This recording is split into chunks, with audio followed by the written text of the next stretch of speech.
Hi, I'm Faith, and this is Verity, and this is our podcast, How to Stay Abundant in Uncertain Times. So, before proceeding, we'd like to just introduce ourselves really shortly and tell you why we do what we do. About 2006, I saw the movie The Secret, and I was just immediately struck at how it could be a recipe to just getting more of what I wanted in life. I wasn't completely unhappy, but I wasn't happy, and I definitely wasn't at peace with myself. So I viewed The Secret, and I thought, well, this is a great jumping off point, and I have a lot of questions. And so I arranged a free movie night at a local yoga studio, and there was a lot of people that showed up. And I just thought at that moment, well, there should be a local group where people can get together and discuss on a regular basis what this means, and also talk about different questions that The Secret raises. And what about you, Verity? How did it start for you?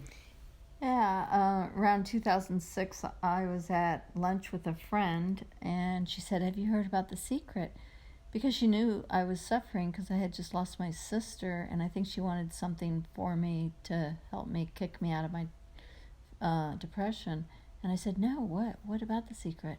And I thought she meant a secret about somebody at our children's school or something. And she laughed. She goes, "No, the movie." And she goes, "You need to watch it." So I went home and I watched it, and I was like, wow, I really like this.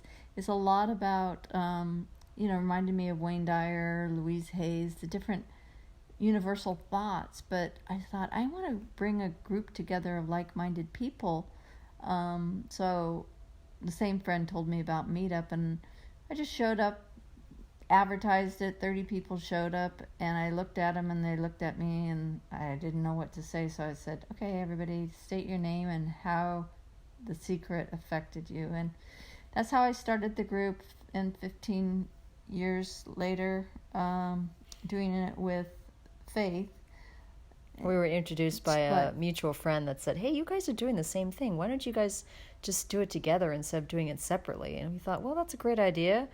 We met up. We thought, hey, we have a like mind here. We have the same intention, which is really to reach as many people as possible and improve their lives and increase their abundance in their lives. And we had been doing it in person, and now we want to reach out in a different medium, just because we know people have busy lives now, and it's hard to reach a certain location at a certain time on a regular basis. So we think that this will give the good flexibility for people that can't necessarily or don't have access to a local group. Yeah, and teaching it for 15 years, we've had a lot of growth and changes, but we also have seen so many students change and grow too, and that's why we would like to try it this way now, right? Yeah. And the final thing is, I've seen a lot of growth between us, Verity. I don't know if you agree, but just growth between ourselves. We both come from extremely shy backgrounds, really, really shy. And I know, Verity, you've shared too that you've been extremely shy through your life. And just having this regular forum has really allowed us to grow and really become more comfortable in ourselves too. Yeah. What's your definition of abundance? Yeah, that's one thing we talked about. It's good to have a definition, to ask yourself, what is abundance, so you know when you've gotten there. And everybody has their own personal definition, of course. My definition is to feel safe, comfortable, and secure with hope for the future. What about you, Verity? Mine is to feel secure and at peace, and to be open in my heart center, basically, to be open to receive. That is my definition of abundance. Great. And would you agree that abundance can come in different forms in your life, not just money? Yeah, I feel abundant in my finances, my health, my family, in all sorts of different ways. I feel abundant, except I seem to have one block that I'm lacking, and that's a relationship. And the other day I dreamed that I was in the Sierra Desert, and I was walking, and I was so thirsty. I had no water. I had my cell phone. I called somebody it was kind of a funny dream because I was out in the middle of nowhere, but I got Wi-Fi service. But anyway, I said, oh my gosh, I don't know if I can survive. I need water. I'm so thirsty. And I woke up and I thought, wow, that's how I feel in the lack of a relationship. But I think that part of that, I am not abundant in that one area because I have a block of not feeling like in my heart that I deserve it. Mm-hmm. And that's, I totally agree. I think that in order to be truly abundant, there's really 4 basic steps, and then in later podcasts we can expound upon that. But I think the first thing to think about is to be specific and to be positive and to know that you deserve whatever you're asking for. So just going off of what Verity said. So if, for example, I was in a situation before The Secret where I had this job that was just horrible for me, just difficult boss, very politicized environment. It just very stressful. I found it very stressful, let's just say. And I would go into work every day and I'd just say, oh, this is an awful job. I hate this job. I just want to not go into work. And so the universe gave me what I was desiring. They heard me. And shortly afterwards, I got fired, which was humiliating and difficult and just something that I don't want to repeat ever again. But the universe did hear me. It said, hey, you don't want to go into your job? Okay, we'll just not give you the job since you hate it so much. So what I'm saying is that when you want something, you want to be specific and you want to be positive about that. Now, if I had that similar situation, I would say something like, I am grateful for the job that I have now, and I know there's something out there that'd be a better fit for me in terms of salary, in terms of working conditions, and in terms of advancement. And I know it's out there and it's going to come in the right time and place, and I'm deserving of it, something like that. Right, and the second one is you want to send out to the universe what you want and let it go. So I can give you an example. I was working at a company for a long time, and I always wanted my boss's job because it was just seemed like something that would really inspire me and make me feel good.